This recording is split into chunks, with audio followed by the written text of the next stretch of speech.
अब पाकिस्तान को हार तो मिल गई है इंग्लैंड के खिलाफ, वो भी एक ऐतिहासिक हार, क्योंकि ऐसी हार इससे पहले पाकिस्तान को कभी मिली नहीं थी। जो टीम अपनी गेंदबाजी के लिए जानी जाती थी, जो टीम अपनी रफ्तार के लिए जानी जाती थी, उसी टीम के खिलाफ काफ़ी रफ्तार से रन बनाए इंग्लैंड के बल्लेबाजों ने, खासकर जो रूट और हैरी ब्रूक ने।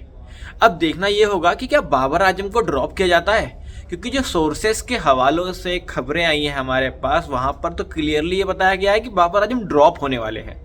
अब खबरों की पुष्टि किस प्रकार है, इस पर गौर करने की ज़रूरत है, क्योंकि खबर तो यही दिख रही है अभी तक कि बाबर आजम अगले जो टेस्ट मैच में खेला जाना है, अगला जो टेस्ट मैच होना है, उसमें बाबर आजम ड्रॉप होते हुए दिखाई दे रहे हैं। जी हाँ, हमारे पास एक लिस्ट है जो हमारे पास खबर आई है।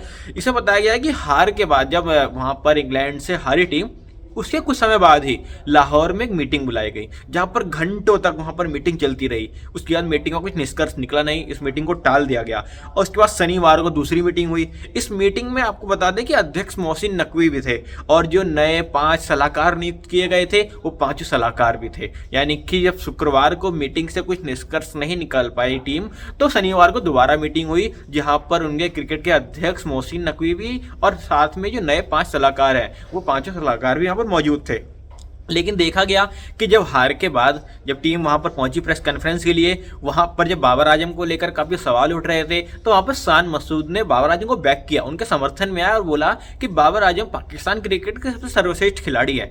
जिस तरीके से उपाधि दी, आपको बता दें पिछले 20 पारियों से 20.15 का एवरेज रहा है बाबर आजम का, एक भी अर्धशतक नहीं लगा पाए हैं। ऐसे 4 ही बल्लेबाज रहे हैं पाकिस्तान की हिस्ट्री में जिन्होंने लगातार 20 पारियों मतलब 20 इनिंग्स खेली हैं और एक भी अर्धशतक नहीं लगाया है। बाबर आजम का नाम उसमें शुमार हो चुका है। लेकिन शान मसूद जो कि कप्तान है, इनका भी रिकॉर्ड उतना अच्छा रहा नहीं है। होम सीरीज में अभी तक नहीं जीत मिली है इनको, 0% का विनिंग, मतलब इनका विनिंग एवरेज 0% का है। लेकिन उन्होंने बाबर आजम को बैक किया कि बाबर आजम पाकिस्तान क्रिकेट के सर्वश्रेष्ठ खिलाड़ी हैं।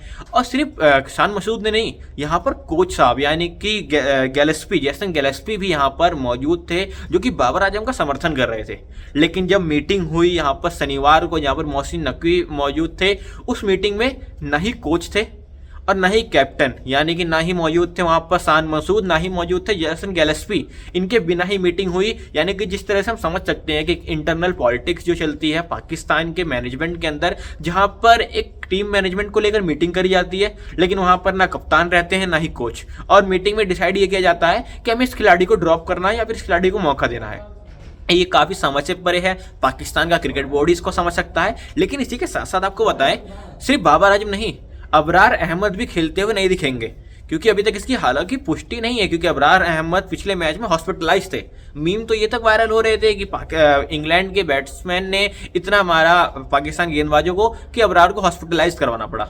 अब अबरार खेलेंगे नहीं खेलेंगे इसमें पुष्टि नहीं है, लेकिन बाबर आजम पर जो सोर्सेस के हवाले से खबरें आई हैं वो यही है कि बाबर आजम अगले सीरीज में ड्रॉप होने वाले हैं, क्योंकि दिसंबर 2022 के बाद अभी तक एक भी अर्धशतकीय पारी नहीं खेले बाबर आजम। 20.15 का उनका एवरेज रहा है। अब इस एवरेज के तौर पर अगर खिलाड़ी को लंबे समय तक खिलाएं, कहीं तो जस्टिफाई नहीं होता ये। अब मीटिंग में जब शुक्रवार को मीटिंग हुई, कोई निष्कर्ष नहीं निकला। शनिवार को मीटिंग हुई, यहाँ पर मोहसिन नकवी थे, वहाँ पर ना कोच थे उनके जैसन गैलेस्पी, ना ही कप्तान थे शान मसूद, जो कि दोनों समर्थन कर रहे थे। तो ये पूरी तरह से दर्शाता है कि किस तरह से पीसीबी खफा है पूरी तरह से बाबर आजम से। और सिर्फ पीसीबी ही नहीं, वहाँ के कई फैंस, क्योंकि एक मीटिंग के तौर पर जब वहाँ पर मीटिंग हो रही थी तो एक वोटिंग कराई गई, तो उसमें कुछ लोग बाबर आजम के समर्थन में भी थे कि उनको रखा जाना चाहिए और मौके देने जाने चाहिए। लेकिन कुछ लोग ऐसे भी थे जो खिलाफ थे, कुछ लोग ऐसे थे जो नहीं चाहते थे कि बाबर आजम टीम में रहे, और उनकी संख्या ज़्यादा थी। और वोटिंग मेथड में यही होता है, आपकी संख्या ज़्यादा है तो आप वहाँ पर जीत चुके हैं। यानी कि कुछ लोग जो लोग थे जो बाबर आजम को टीम में नहीं रखना चाहते थे, उनकी संख्या ज़्यादा थी, और वहाँ से पैनल से डिसीजन ये आया कि बाबर आजम अगली सीरीज में टीम की प्लेइंग 11 में खेलते हुए नहीं दिखाई देंगे। अब देखते हैं कि किस तरह से बैक करता है उनका क्रिकेट बोर्ड और किस तरह से बाबर आजम को, क्योंकि कप्तान और कोच के समर्थन में है। तो अब देखेंगे कि कप्तान और कोच की चलती है या फिर पीसीबी की, और जिसकी भी चलती है, क्या पाकिस्तान क्रिकेट को कुछ फ़ायदा होता है। अपनी राय दीजिएगा इस बारे में कमेंट सेक्शन में। तब तक के लिए धन्यवाद।